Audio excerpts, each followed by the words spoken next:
Hello students, Assalamu alaikum. Today Ujala Iftikhar is here with the next lecture that is function of spinal cord and parasympathetic nervous system.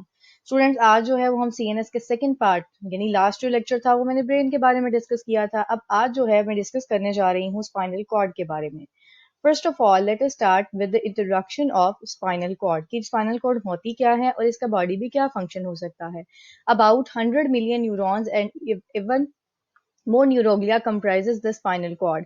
Students जो spinal cord है ये भी neurons का ही जो है वो sum up होता है, यानी बहुत सी न्यूरॉन्स मिलकर जो है वो स्पाइनल कॉर्ड बनाती हैं और वो ये रास्ता कवर करती हैं सीएनएस के साथ और ब्रेन में. इन शॉर्ट हम कह सकते हैं कि स्पाइनल कॉर्ड जो है ये ब्रेन का हमारे पूरे बॉडी पार्ट्स के साथ जो कॉन्टेक्ट बनाए रखती है वो है स्पाइनल कॉर्ड. यानी स्पाइनल कॉर्ड के फंक्शन में it is a basic contact या कनेक्शन या coordination between brain and all the body parts. अगर मैं इसकी जनरल बात करूं स्ट्रक्चर की, तो आप इसके स्ट्रक्चर में ये देख सकते हो कि इसके अंदर एक बटरफ्लाई लाइक जो है वो ग्रे मैटर प्रेजेंट होता है. एक एफरेंट सेंसरी इंफॉर्मेशन है जो कि सेंसरी न्यूरॉन्स पर डिपेंड करती है और ये इंफॉर्मेशन को लेकर आती है, और इफरेंट सिग्नल्स वो हैं जो कि इसके रिस्पॉन्स में स्पाइनल कॉर्ड के थ्रू जो है वो बाहर मूव करवाए जाते हैं. स्पाइनल कॉर्ड क्या है? It is a collection of nerves that travel from bottom of the brain down your back, यानी वर्टेब्रल कॉलम के ऑनवर्ड जो सारी की सारी न्यूरॉन्स चलती हैं ब्रेन से निकलने के बाद वो एक मीडियम के थ्रू चलती हैं, that is the spinal cord. इसके अंदर बहुत सी स्पाइनल नर्व्स आती हैं. अगर ये स्पाइनल कॉर्ड का कनेक्शन हमारी बॉडी से या फिर स्पाइनल कॉर्ड अगर टूट जाती है या फिर ये ब्रेकअप हो जाती है तो इससे हमारी बॉडी जो है वो पैरालाइज्ड हो सकती है. हमारी ब्रेन का जो कनेक्शन है हमारी बॉडी के साथ वो इससे जो है वो डैमेज हो सकता है. Now, students, I'm going to talk about the peripheral nervous system. Central nervous system में हमने ब्रेन की भी बात की और स्पाइनल कॉर्ड की भी बात की. अब जो है वो हम ह्यूमन नर्वस सिस्टम का सेकंड नर्वस सिस्टम पढ़ने जा रहे हैं, that is peripheral nervous system. इसकी से आपको जो है वो इसकी टाइप्स काफी इलेबोरेट हो जाएंगी कि इसकी कितनी टाइप्स हैं और क्या क्या फंक्शंस ये अपना परफॉर्म करती हैं. अगर मैं सीएनएस और पीएनएस को डिफरेंशिएट करूं तो आप इस डायग्राम से देख सकते हैं कि जो सीएनएस है वो ब्रेन और spinal cord through out the vertebral column तक है, जबकि पीएनएस वो पेरिफेरल नर्वस सिस्टम है जिसमें न्यूरॉन्स या नर्व्स जो है वो पूरी बॉडी के पेरीफेरी यानी फोर लिम्स तक और हाइंड लिम्स तक जो है वो स्प्रेड हुई हुई है. What does the peripheral nervous system do? अगर इसके फंक्शंस की हम बात करें स्टूडेंट्स तो ये क्या करता है? It connect the central nervous system to the organ limbs and skin. ये सेंसरी और मोटर इंफॉर्मेशन को भी कैरी करता है. ये अलाउ करता है ब्रेन एंड स्पाइनल कॉर्ड को कि वो मैसेजेस को रिसीव करें different parts of the body के से. फिर उसके बाद रेगुलेट करता है इनवॉलंटरी बॉडी फंक्शन जैसे हार्ट बीट है आपकी या फिर ब्रीदिंग है. Now let us discuss the major types of peripheral nervous system. Peripheral nervous system के स्टूडेंट्स अगर देखा जाए तो इसके अंदर बहुत सी क्रेनियल नर्व्स और स्पाइनल नर्व्स होती हैं. क्रेनियल जो है और जो है ये ब्रेन से रिलेटेड है और स्पाइनल जो है ये स्पाइनल कॉर्ड से. यानी ये एक कनेक्शन है बिटवीन सीएनएस और पीएनएस का with the help of brain and spinal cord.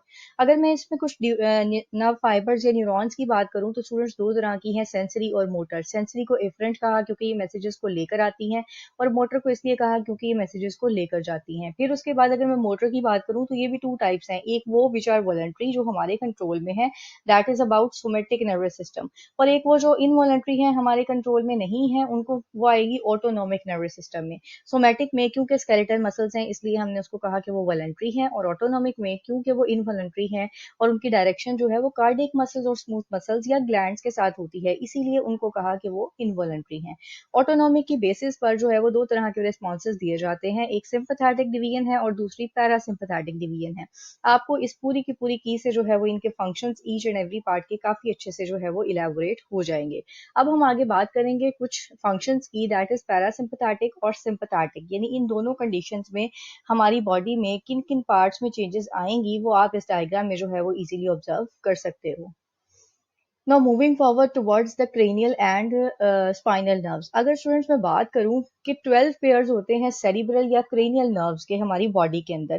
Cranial nerves क्यों? क्योंकि क्रेनियम से ये वर्ड डिराइव हुआ है which leads to the brain या फिर अराइज फ्रॉम द ब्रेन. या तो ब्रेन से निकलने वाली या ब्रेन की तरफ जाने वाली जो नर्व्स होंगी उनको हम कहेंगे क्रेनियल नर्व्स, और इनके 12 पेयर्स प्रेजेंट होते हैं. आप इस डायग्राम में जो है वो ऑब्जर्व कर सकते हो कि कौन कौन सी नर्व्स हैं और क्या क्या उनके नेम्स हैं.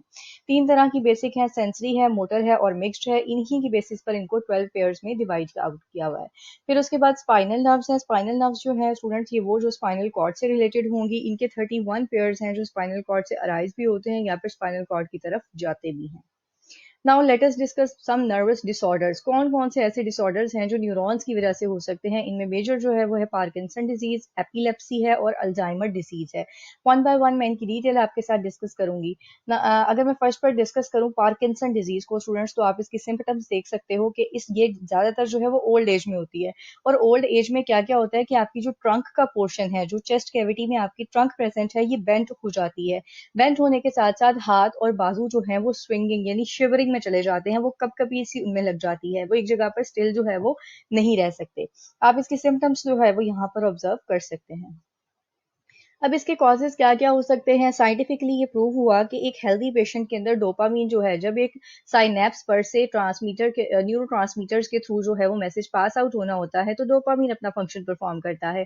तो जितने भी पार्किंसन डिजीज के पेशेंट्स हैं, इनमें देखा गया कि जब वो साइनेप्स का गैप नर्व इम्पल्स पास कर रही होती है, तो वहां पर डोपामीन जो न्यूरो ट्रांसमीटर है वो बहुत कम क्वांटिटी में रिलीज होता है, जिसकी वजह से मैसेजेस जो है वो नेक्स्ट न्यूरॉन तक पूरी तरह नहीं पहुंच पाते।